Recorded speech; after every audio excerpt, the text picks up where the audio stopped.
Adidas basketball is back in full effect. We also have Air Max Day right around the corner, as well as a Jordan 4 that I think ladies and men are gonna really enjoy. On this week's Got 'em Early.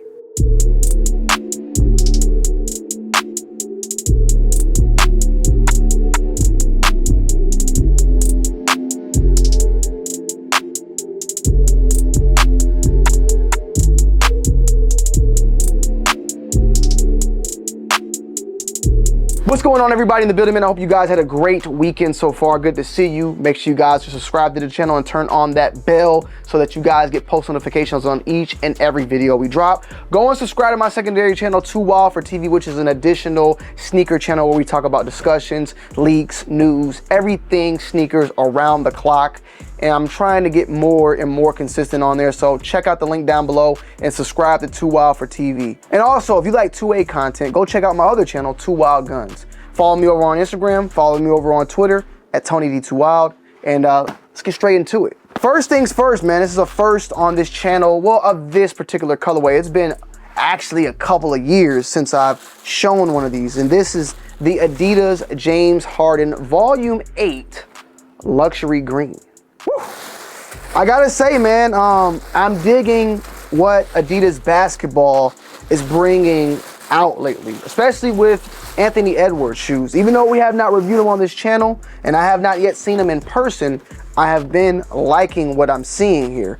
Bam! But James Harden is back in full effect, and these are his Volume 8. He actually has 6 colorways that are dropping for spring and summer of 2024. I believe this is the 3rd colorway, maybe it's the 4th. These were originally worn back by him actually in November of 2023, where he won his first game as a Clippers.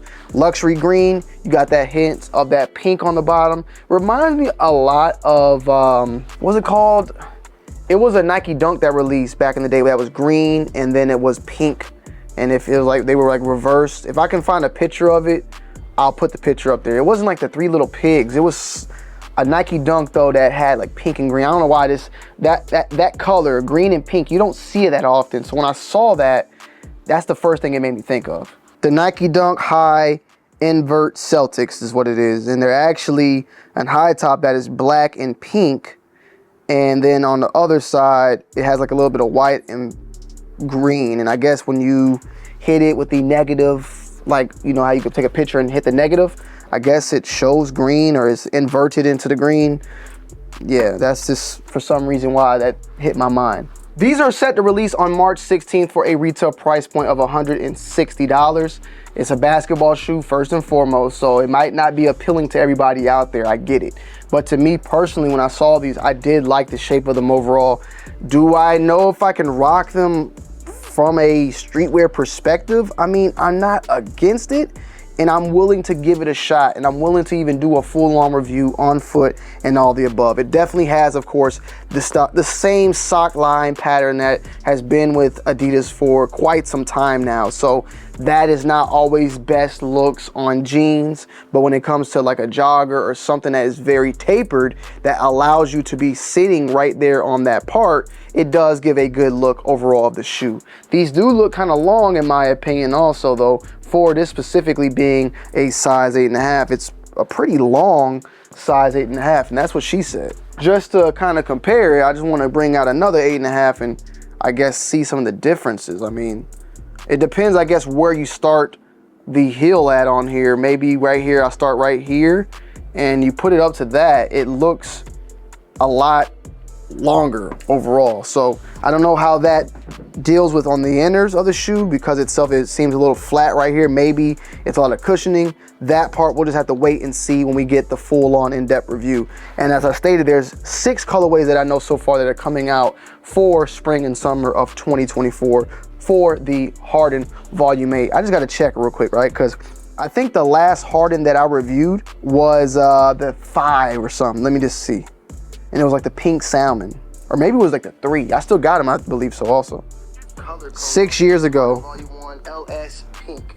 The Volume 1. One of the reasons why I got it, I was just waiting on that right model to be. These are hard though. These are still kind of hard, I ain't gonna lie. Harden Volume 1 Lifestyle PK. So this was like a lifestyle model. Anyways, with that being said though, this shoe features a upper of a mesh. You got this rubber, all this green is rubber for the most part. It's like the whole midsole, and the midsole kind of material goes into the upper of the shoe. Same on this side as well. You got back, you got that rubber right there as well on the heel cup.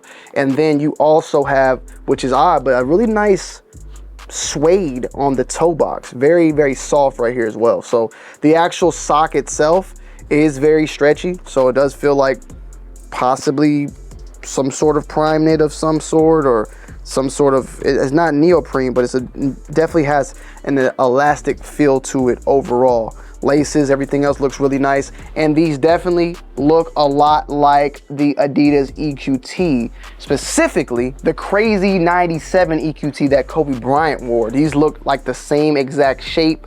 It has a lot of that circle kind of-ness going on the back here. There's definitely some resemblance, but at the same time, I want to give James Harden his due diligence at the end of the day for the shoes that he comes out with and wears. On the bottom, you can see that pink, the black, there's different little, you know, herringbones, or is this not, it's not, yeah, a little bit of herringbone and some different just textures going on throughout the shoe. And what I just noticed now is it is boost. There is boost in the shoe, and there's actually a little boost area that you can see the boost being exposed right there. So they still are utilizing the boost in here. And this shoe, Harden Volume 8 green/green black, 8.5 in men's and 9.5 in women's. So March 16th, be on the lookout.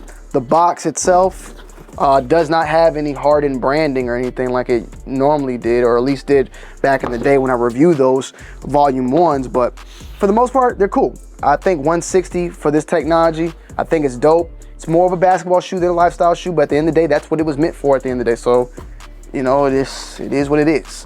Next up, in line of Air Max Day coming up very, very soon, which we got another shoe probably dropping tomorrow to show y'all. I just don't have it right now. But the Air Max 1 86 OG Museum. Now, these are, for the most part, pretty dope. Okay, I ain't gonna lie, I like these a lot. There's something different.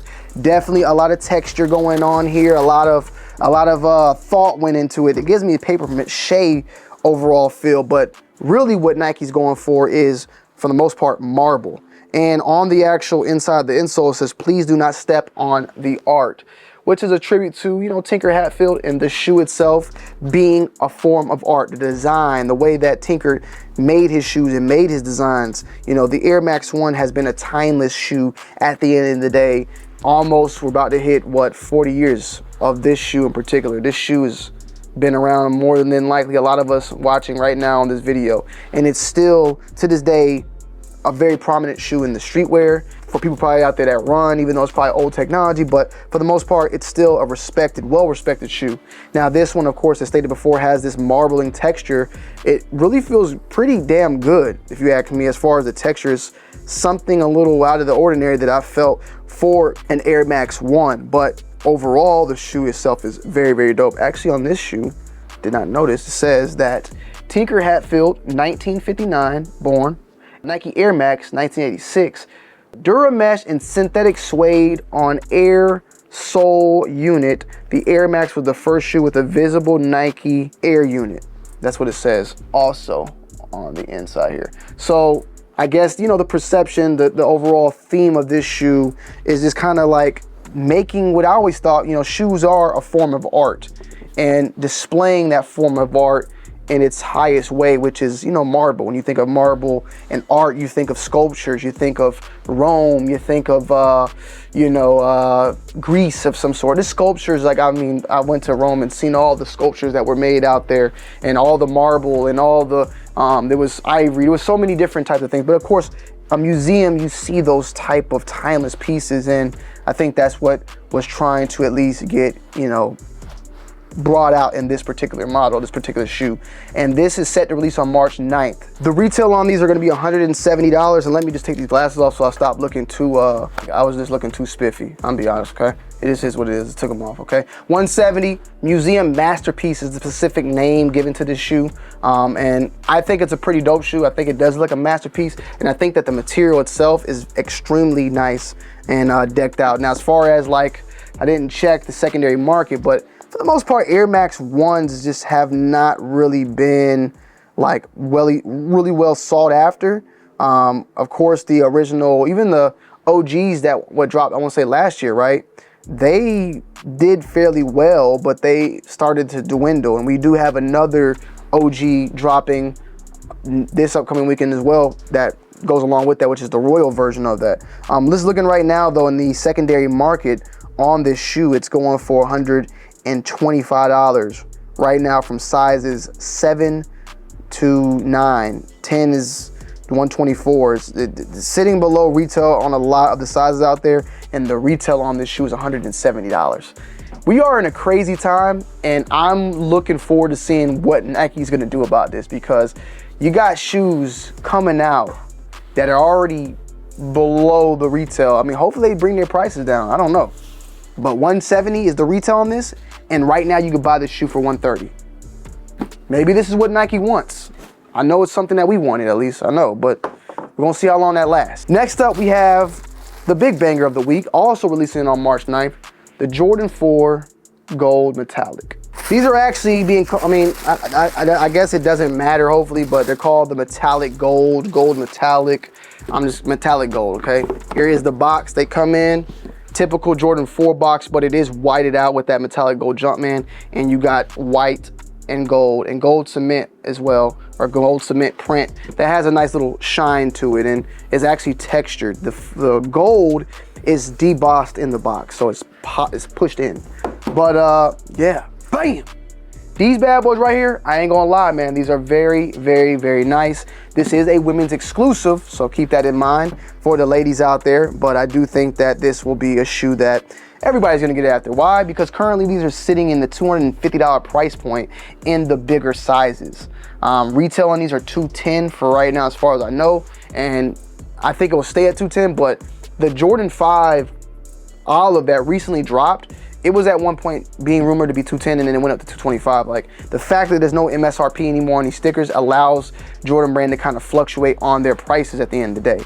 On the box, women's Air Jordan 4 sail/metallic gold black, size 10. With the bottom of it, it says 8.5 for men, so they know what they're doing. And a quick look, I just got to look while we're talking, right? So I just took a quick little look. These are not in extended sizes. It seems they have stopped at a size 12, so there is no size 14, meaning that the biggest sizes available for men will be a size 10.5. So even then, I still think that people are gonna get their hands on these and go crazy at them. Me personally, I think these are extremely dope. These are extremely clean. I like these a lot. Very, very nice, but I do still have my Pure Money 4s, and I'm good to go on these. But these are very, very nice. The quality feels good on the leathers, you know, decent for the most part. And let me guess, is this all sail? Yep, sail/metallic gold black. Sail with the metallic gold. We do know that we've seen the Jordan 4s release in multiple different metallic colorways throughout the years. Metallic purple, metallic green, metallic orange, metallic red. And then of course the Pure Money, which is that silver, or, you know, just whatever you want to call that, platinum, whatever. But that's more of a straight up just all white, rather than the sail that has a little bit of hints of that around here. I hate to say it, I'm not meaning it, but y'all hate when we say the word poor man, but poor man don't mean that you're less of anything, okay?